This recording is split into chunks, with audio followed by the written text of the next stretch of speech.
It appears tonight that Russian President Vladimir Putin, who has openly criticized the Trump White House for backing out of the INF treaty signed by President Reagan, is now going full speed ahead with Russia's missile defense strategy.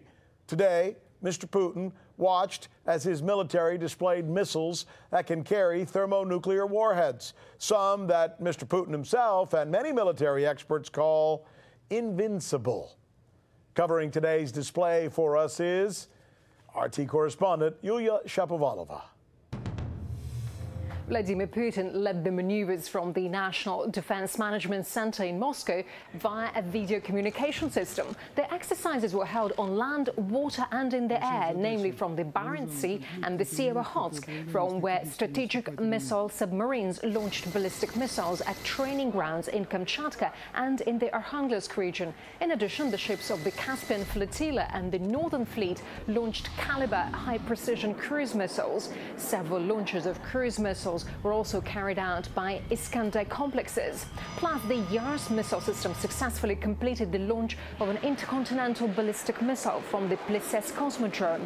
Long-range Tu-95 MS aircraft hit their ground targets as well.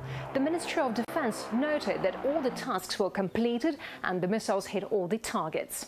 This training is the final stage of the Strategic Thunder 2019 Command and Staff exercise, during which the armed forces of the Russian Federation will be tested. Their ability to solve problems in an armed conflict and nuclear war with the implementation of the integrated use of high-precision nuclear weapons and weapons based on new physical principles covering all types of armed forces will be on display.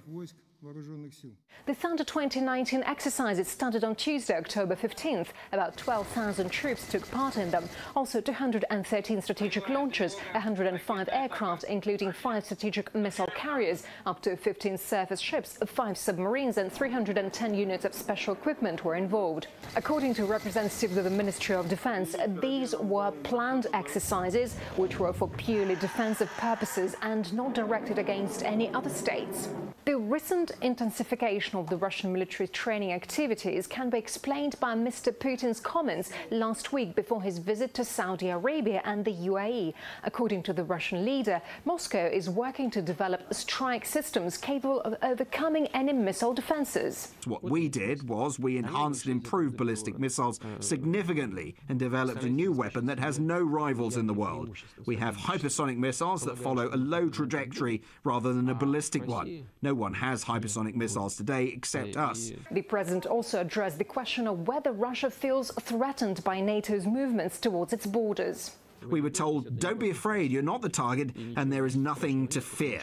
NATO is changing. It is no longer a military bloc. It does not have belligerent intentions, and stuff like that. In the meantime, the North Atlantic Treaty remains in place, in particular Article 5, if I'm not wrong, that guarantees military support to other members, etc.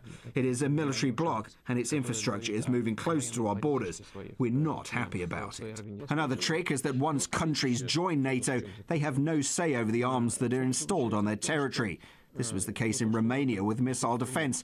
Poland will soon get it too. It will be really close to our border. It is certainly a threat to us. We see it as an attempt to neutralize our strategic nuclear capabilities. However, it is clear their efforts are doomed to failure. I believe experts now see this as well. Now that we have the cutting-edge systems that I mentioned earlier, these moves are no longer a threat to us. So Vladimir Putin's message was clear. Russia is only expanding its military capabilities for one reason: to safeguard the security of the country and its citizens. Yulia Shapovalova for the news with Rick Sanchez. So you haven't heard that we're the ones covering the stories that you won't see covered anywhere else? In Venezuela, Kazakhstan, let's go to Hong Kong. And the media reaction to that has been crickets. How about the way we cover those stories?